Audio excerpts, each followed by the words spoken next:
Hola, Altubers. Hoy toca rendir homenaje a una de esas figuras que nació hace 100 años y que durante mucho tiempo fue una de las estrellas más significativas de la historia del cine. Hablamos de Ava Lavinia Gardner, o sea, Ava Gardner, quizá debería decir Eva Gardner, pero digamos Ava para entendernos todos, que nació el 24 de diciembre de 1922 en un lugar de Carolina del Norte que podría haber sido otro cualquiera, porque la verdad es que en aquellos tiempos los padres de nuestra invitada especial recorrían el mundo, bueno, el pequeño mundo de los lugares donde aquí tenían una granja, aquí trabajaban en un aserradero, allí conseguían un trabajo como peón, hablamos del padre, durante algún tiempo. El hecho es que Ava Lavinia Gardner nació en Carolina del Norte y que quedó huérfana de padre a los 13 años. Ya por aquel entonces había entrado la Gran Depresión, ya la situación económica era todavía peor que en el momento de su nacimiento y la madre tenía que sacar adelante no solo a Ava, sino a sus 6 hermanos mayores. Casualmente, una de sus hermanas, o mejor, el marido de una de sus hermanas, sería el medio por el que Ava conseguiría ascender a la categoría de diva. Empezando, por supuesto, por lo más elemental y lo más sencillo, que es conseguir un contrato con una compañía cinematográfica. Ocurrió que la hermana de Ava vivía en Nueva York con su marido, fotógrafo, que ella les visitó mientras hacía estudios de secretariado, que era a lo que aspiraba en aquel entonces nuestra estrella para sacar adelante su vida, y el bueno de su cuñado le sacó unas fotografías, las colocó en el escaparate de su tienda, en la Quinta Avenida de Nueva York, no es cualquier cosa. Por allí pasó el típico cazatalentos que dijo, uy, esta chica yo creo que tiene posibilidades, vamos a ver si le conseguimos un contrato con la Metro-Goldwyn-Mayer. Y lo consiguió, lo hizo, y ahí tenemos a nuestra heroína, camino de la fama y camino del éxito. Y sobre todo camino de las grandes producciones. Pero hasta llegar a eso tendrían que pasar bastantes cosas. Por ejemplo, Ava llega a Hollywood, tiene contrato con la Metro, aparece en algunas películas. La primera, según parece, podría ser La sombra del hombre delgado, que es una de esas películas de la serie protagonizada por William Powell y Myrna Loy sobre la idea inicial de Dashiell Hammett de la cena de los acusados. Bueno, pues como tuvo tanto éxito la película original, después hubo un montón de secuelas y Ava se coló en una de esas secuelas. Después de eso haría también Cenizas de amor, Reunión en Francia, La Dubarry era una dama. Bueno, un montón de películas en las que ella aparecía muy lejanos de los primeros puestos y con apariciones circunstanciales, con directores no especialmente renombrados, gente como Kim Vidor o Roy de Ruth, o incluso un Judas Sen en un momento de principios de su carrera. Pero además de todo esto, ocurre que Ava llega a Hollywood y conoce a Mickey Rooney. Bueno, en realidad se especula con la posibilidad de que fuera un apaño por parte del estudio para conseguir que, por un lado, Mickey Rooney, que era una estrella absoluta por aquel entonces, a pesar de que solo era 2 años mayor que Ava, sentara un poco la cabeza porque llevaba una vida un poco desordenada, y por la otra que sirviera a Ava para conseguir un estatus familiar y en consecuencia poder asentarse mejor en el mundo del cine. La verdad es que ese año y poco que duró el matrimonio de Mickey Rooney y Ava Gardner es recordado por Ava de manera muy particular. Entendía que Mickey estaba un poco chiflado, pero le reconocía su gran capacidad como amante. La otra cosa es que no llegaran muy allá y, ya digo, al cabo de año y poco se separaran. Poco más tarde se casó con un clarinetista llamado Artie Shaw, muy famoso por aquel entonces, y su matrimonio también fue breve, 1 año aproximadamente, a partir del año 1945. Luego las cosas ya circularían por otros territorios, pero yo creo que aquí entramos ya directamente en la carrera cinematográfica de Ava, porque en el año 1946 le ofrecen el papel protagonista de The Killers, una película conocida entre nosotros como Forajidos, protagonizada por Burt Lancaster, la propia Ava, y dirigidos por Robert Siodmak, que va a ser después un director algo común en la carrera de Burt Lancaster, con el que hizo, por ejemplo, El temible burlón. The Killers es la adaptación al cine, puro cine negro, de un relato de Ernest Hemingway, Los asesinos, que después sería utilizado en alguna película más, como por ejemplo en Código de Lampa, un relato tremendamente bueno, de lo mejor de Hemingway, que si por algo destacaba era justamente por hacer unos relatos impresionantes y unas novelas un poquito más flojitas. Pero no estamos aquí para discutir de Hemingway, a pesar de que al menos en 3 ocasiones Ava Gardner aparecería en películas que estaban basadas en historias del bueno de Ernest. Bueno, pues The Killers fue un auténtico flashazo en su momento, lanzó a la fama tanto a Burt Lancaster como a Ava Gardner, lo cual no hizo que inmediatamente, de la misma manera que Lancaster ya empezó a protagonizar sus películas, Ava Gardner consiguiera protagonismo en sus próximas películas y seguiría haciendo otras como por ejemplo La Casa Encantada, que es la primera en la que aparece como acreditada dentro de la película. Retrocedemos un poquito desde The Killers. Después haría cosas como, por ejemplo, Mercaderes de Ilusiones o Una vida y un amor. Películas hoy tranquilamente olvidadas y que la verdad pues tampoco aportaron demasiado a su historia. Podríamos hablar de Soborno, que es una película en la que Ava Gardner consigue por fin una cierta notoriedad y a partir de ese momento la cosa va a funcionar mucho mejor.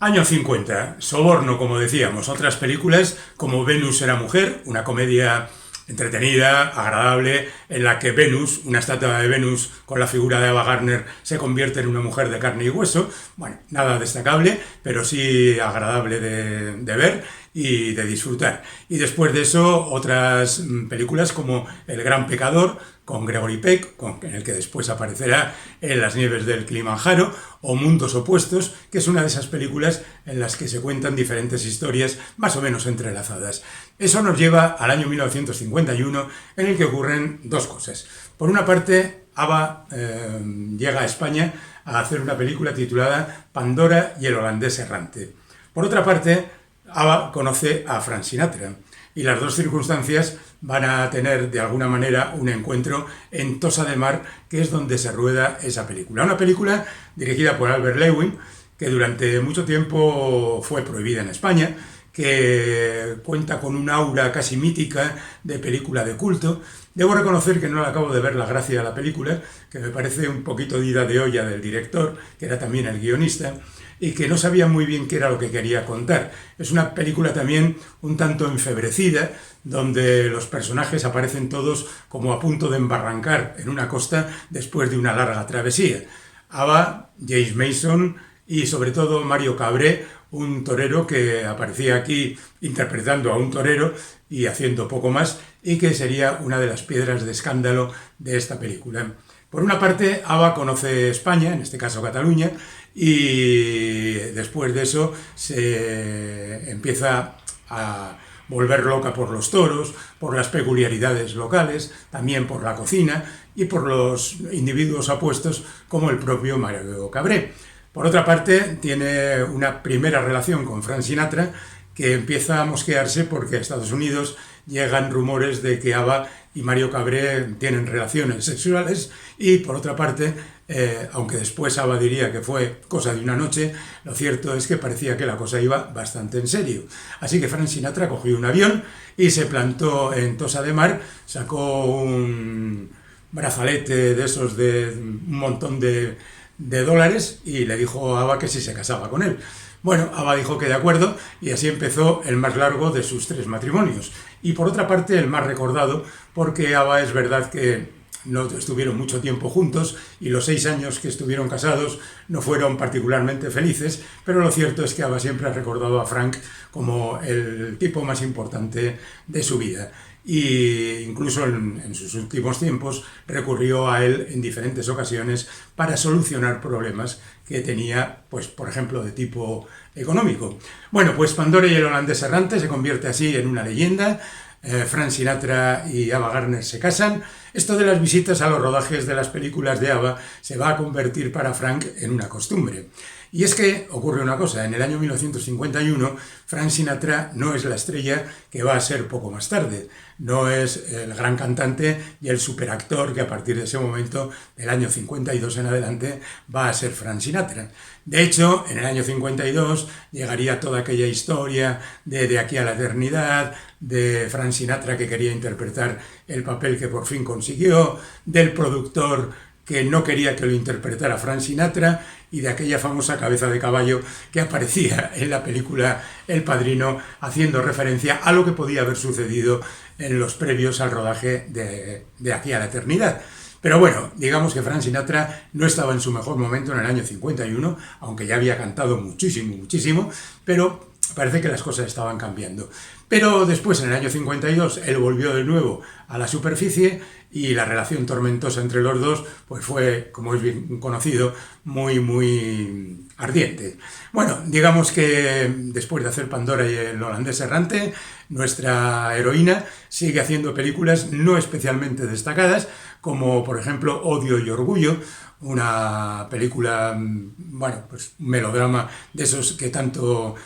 parecían gustar a Ava Gardner, y aparece también en Magnolia, que es ese es el título que recibe el musical Showboat, que es uno de esos musicales ñoños que se hacen a principios de los 50 en Estados Unidos, con Howard Keel de protagonista, y que tiene al menos una canción memorable, que es el Old Man River. El papel de Ava Gardner vuelve a ser otra vez secundario, a pesar de todo lo que está haciendo por sacar su carrera adelante. Hace otra película con Clark Gable, titulada Estrella Solitaria, o Estrella del Destino, como se tituló aquí, sobre la independencia de Texas y todo eso. Las nieves del Kilimanjaro, con Gregory Peck de nuevo, con Susan Hayward, otra vez basada en una novela, en este caso de Ernest Hemingway. Cosa curiosa, gran parte de la participación de Ava Gardner en la película transcurre durante la Guerra Civil Española, que en la versión de la película que se estrenó en España desapareció prácticamente porque en aquellos tiempos no se hablaba de la Guerra Civil Española en el cine que se daba en los cines españoles. Bueno, además de todo esto, pues Una vida por otra, Mogambo, en la que vuelve a África a hacer sus particulares aventuras en compañía de Clark Gable y de Grace Kelly, en esa famosa película, que en realidad es casi un documental de desechos de otras películas y que John Ford utilizó para hacer una de esos recorridos tranquilos que él hacía de vez en cuando, sin preocuparse demasiado qué es lo que estaba rodando. La película se benefició por una parte de los amores de Clark Gable y Ava Gardner, eso es lo que cuentan. De hecho, Frank Sinatra se enteró y fue rápidamente al rodaje a ver qué es lo que pasaba, y por otro por los desmanes de la censura franquista, que ya se sabe que por evitar un adulterio convirtió la relación amorosa de Grace Kelly en un incesto, es decir, el que era su marido en la película pasó a ser su hermano. Bueno, además de todo eso, Ava Gardner sigue haciendo películas no especialmente destacables, como por ejemplo Los Caballeros del Rey Arturo, que era una de aquellas películas que en los años 50, llenas de cinemascope y technicolor, cantaban las alabanzas de los héroes medievales. Generalmente el protagonista solía ser Robert Taylor, aquí también. Robert Taylor es Lancelot, Ava Gardner es Ginebra o Guinevere y Mel Ferrer es el Rey Arturo. La verdad es que es una película perfectamente olvidable, pero tiene el encanto de aquellas películas juveniles que tan bien funcionaban entonces. Y con eso llegamos prácticamente a la película más destacada en la historia de Ava Gardner y de alguna manera también algo autobiográfica, que es La Condesa Descalza de Joseph Leo Mankiewicz. La Condesa Descalza cuenta la historia de una muchacha que es descubierta por un productor de cine, pues básicamente lo que ocurrió con Ava, que es llevada a Hollywood, que allí es utilizada por las productoras, que es convertida en una estrella. Ella no alcanza la satisfacción, no se encuentra a gusto, entiende que su vida debería ser diferente, que las cosas no funcionan bien y la cosa acaba trágicamente. Esto no es ningún spoiler porque justamente la película empieza con el funeral de la protagonista de la película. Junto a ella Humphrey Bogart, que es la figura protectora que durante toda la película trata de ayudarla a salir adelante, pero la tragedia está ahí asomando. Hay algunos matrimonios de conveniencia en la película, parece directamente una adaptación más o menos sublimada de lo que era la historia de Ava Gardner. La película es magnífica porque Mankiewicz solo hacía películas magníficas, con un guión muy bien estructurado y con unas frases muy recordables. Y Ava está en la cima de su belleza, esa que hizo a algún periodista avezado utilizar el término de el animal más bello del mundo, que es algo que ahora mismo no podría ser utilizado de ninguna manera. Lo mencionamos porque hace 60 años pues era al parecer una definición que gustó mucho en su momento. Y ya a partir de ese momento pues la historia de Ava Gardner sigue por unos derroteros que oscilan entre la película de consumo sin más y algunas películas de prestigio que van a acompañar su carrera. Entre las primeras estaría Cruce de Destinos, que es un melodrama de George Cukor. Cukor siempre ha sido un director muy interesante, así que les recomiendo que vean la película. Es un melodrama indio sobre la independencia de la India en el 47, con Stuart Granger de coprotagonista. Se ve muy bien, pero también se olvida muy bien. Sin embargo, hay otras películas que merece la pena recordar. Por cierto, Stuart Granger será también el compañero de Ava Gardner en su siguiente película titulada La cabaña, en compañía en esta ocasión de David Niven, que es una comedia pretendidamente divertida, aunque dirigida por un no especialista como Elmar Robson, un mediocre director que no supo sacar tajada de esa relación a tres cuando estos tres personajes que se quedan aislados en una isla y empieza a haber tensión sexual no resuelta en triángulo. La película se acepta, está bien, pero no va mucho más allá. Y a continuación, Ava Gardner vuelve a caer en las garras de Ernest Hemingway porque participa de la adaptación de Fiesta o The Sun Rises, que es una de las novelas más famosas de Hemingway, que de alguna manera cuenta su historia en la Primera Guerra Mundial, después en sus visitas a Pamplona, por ejemplo, los encierros de San Fermín, las corridas de toros, todo ese mundillo que tanto le gustaba a Hemingway y que queda reflejado en esta novela y en esta película que dirigió Henry King con un reparto así como de grandes proporciones, ¿no? Tyrone Power vendría a ser el protagonista, o sea, Hemingway, estaría Errol Flynn, estaba Mel Ferrer, un reparto impresionante, pero la película tampoco iba muy allá. Y ya metidos en ambientes más o menos cercanos, nos encontramos a Ava protagonizando La maja desnuda, una película sobre Cayetana de Alba, la amante de Francisco de Goya, que en su momento pretendían rodar en España, pero que no se rodó en España porque la censura del momento no lo permitió. Así que la película está llena de actores italianos porque se rodó en Italia. Ella era Cayetana de Alba y Anthony Franciosa era el bueno de Goya, el pintor, en una relación idealizada entre modelo y artista. La verdad es que la película no fue estrenada tampoco entre nosotros en su momento, con lo cual nos perdimos entre esta y algunas otras bastantes películas de Ava Gardner en su momento. Digamos que, mientras tanto, se ha divorciado de Frank Sinatra y se ha comprado casa en La Moraleja. En el año 54 se compra un piso en La Moraleja, luego se iría a vivir a El Viso y en la década siguiente acabaría poniendo su residencia oficial en Londres. Pero durante mucho tiempo estuvo viviendo en España. Son bien conocidas sus juergas nocturnas, sus borracheras, sus reuniones de amigos. Todo eso se cuenta en diferentes libros y, por ejemplo, en la serie Art de Madrid que Paco León hizo hace un par de años aproximadamente, creo recordar, o un año y pico, en que contaba las andanzas de esta mujer que era vecina de Juan Domingo Perón, el exiliado presidente argentino en su momento, y que bueno, daba pie en la serie a una relación bastante curiosa entre Juan Domingo Perón, su esposa María Estela o Isabelita, como decían algunos, y la propia Ava Gardner. Pero ella seguía rodando películas sin demasiado entusiasmo, también es justo reconocerlo, porque ya había descubierto A, que no era una gran actriz, B, que los estudios la querían por lo que la querían y en consecuencia no acababa de sentirse muy a gusto haciendo estas películas. Sin embargo, cuando le llamaban para hacer películas interesantes, lo daba absolutamente todo. Ocurrió con La hora final, en el año 59, una película de Stanley Kramer, por cierto, una de las pocas en las que la humanidad desaparece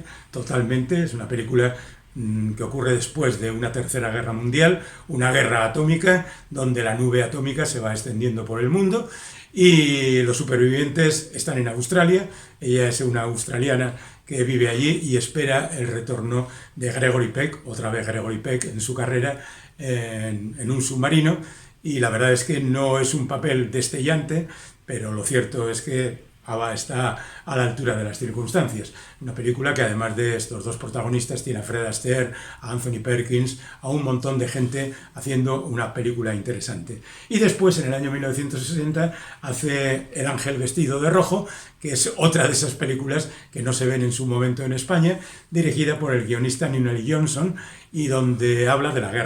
la guerra civil. Ava es una prostituta vestida de Balenciaga, por supuesto, y que,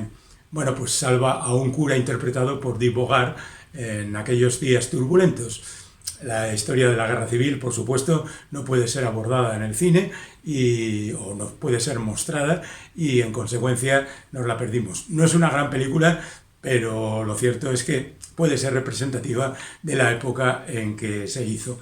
A partir de ese momento, Ava Gardner baja otra vez el pistón de sus actuaciones, se dedica a la juerga y al divertimento con Luis Miguel Dominguín y con la gente de Chicote, hasta que en el año 63, y puesto que ella vive en España entonces, la llaman para colaborar, para participar en la película 55 días en Pekín, una de aquellas que Samuel Bronston había puesto en marcha en unos estudios cercanos a Madrid, y que junto con Rey de Reyes o La caída del Imperio Romano o El Cid fue un intento de hacer grandes superproducciones a la americana, con directores estadounidenses, con actores y actrices estadounidenses, y Ava estaba ahí a mano, así que le llamaron para hacer este papel. Un papel ambientado en 1900, haciendo de condesa rusa, en un momento en que las delegaciones internacionales en Pekín son asaltadas por los Boxers, que eran unos nacionalistas chinos que más o menos por 1900 formaron una rebelión.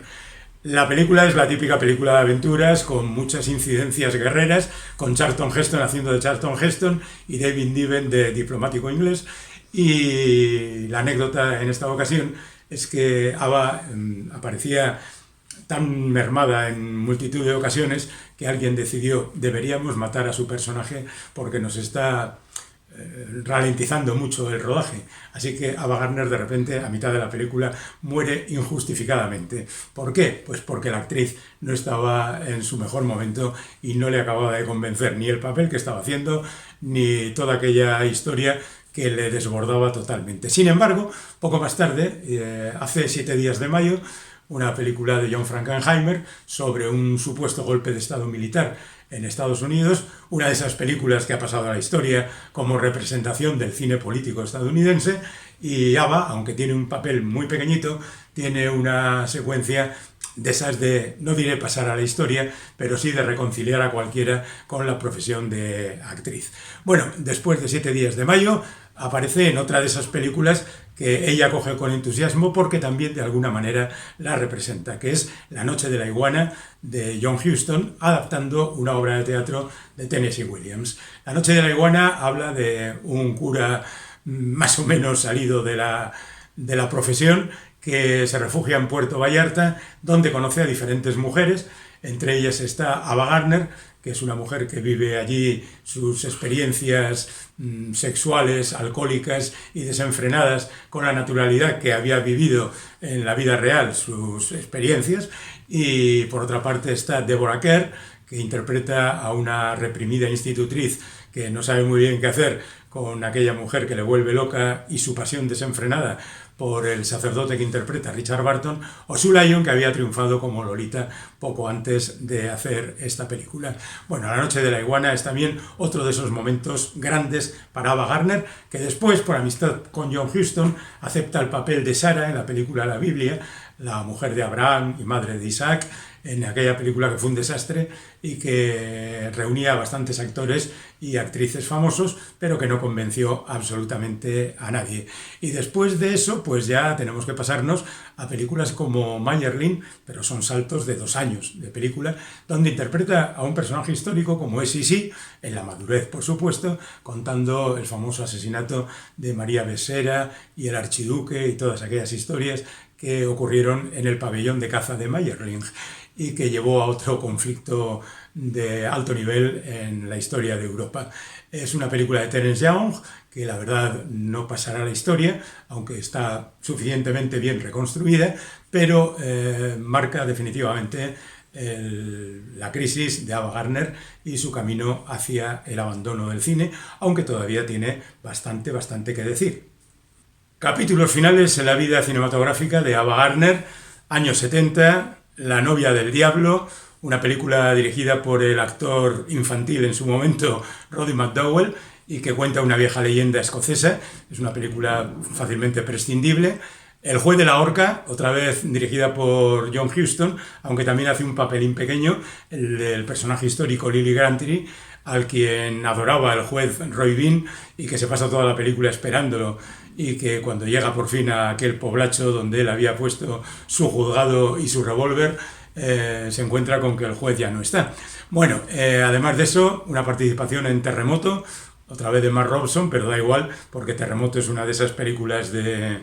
catástrofes que son prácticamente todas iguales, con el reparto habitual, pues en este caso Charlton Heston, Lord Greene, Richard Roundtree y un Walter Matthau que hace el mejor papel de la película, el del borracho al que se le escapan las copas cuando la tierra tiembla. Después de eso, El hombre que decidía la muerte, que es un thriller muy curioso, bastante oscuro y nada destacable. Y después nos encontramos con una película que en su momento fue anunciada como la primera coproducción entre Estados Unidos y la Unión Soviética. La película se titulaba El pájaro azul, la dirigía George Cukor y en ella aparecían gente muy famosa como Elizabeth Taylor, Jane Fonda, gente que había puesto en este caso Estados Unidos y algunas estrellas rusas que no eran conocidas por estos lares. La película fue un pequeño fracaso y no contribuyó para nada a la carrera de ninguno de los participantes. Luego, por otra parte, teníamos también La Centinela, que es una de esas curiosas películas de terror que misteriosamente tenía un reparto de gente muy famosa acompañándole, dirigida por Michael Winner, que en su momento también se convirtió en un buen amigo de Ava Gardner, con quien compartía algunas juergas en Londres, que es donde vivían los dos. Y por otra parte, pues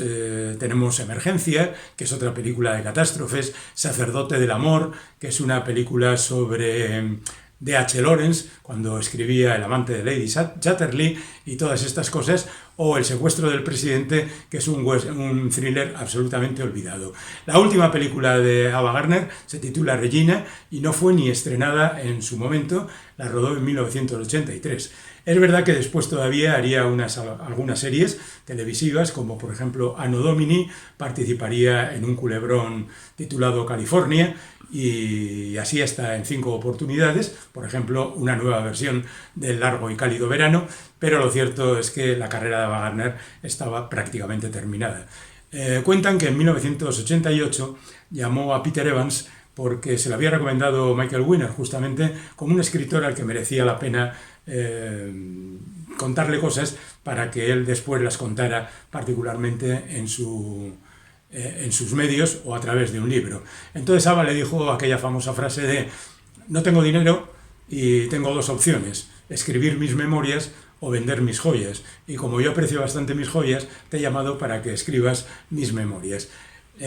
Tuvieron conversaciones muy largas, cuenta Evans que incluso le llamaba a las 3 o a las 4 de la mañana y estaba largo tiempo hablando con él por teléfono, que era cuando más se soltaba y contaba cosas más picantes, y que de repente un día descubrió que Peter Evans había tenido un conflicto jurídico con Frank Sinatra, también por un asunto de memorias, y entonces le despidió. y como había hecho con tantos hombres a lo largo de su vida, no quiso cogerle nunca más el teléfono ni quiso saber nada de él. Por supuesto, el libro quedó embargado de alguna manera y solo muchos años después de la muerte de Ava, y justo cuando Peter Evans estaba a punto de morir, de alguna manera se terminó. Cuentan que ni siquiera llegó a terminarlo y fue publicado poco más tarde. Pero ya era bien conocido toda la historia de Ava Gardner, de sus aventuras, de sus películas, de sus juergas y de su vida. Esto que hemos tratado de resumir aquí en unos pocos minutos y que sirve para rendir homenaje a alguien que nació hace 100 años y que ocupó, sin duda alguna, un buen capítulo en la historia del cine mundial. Ava Lavinia Gardner.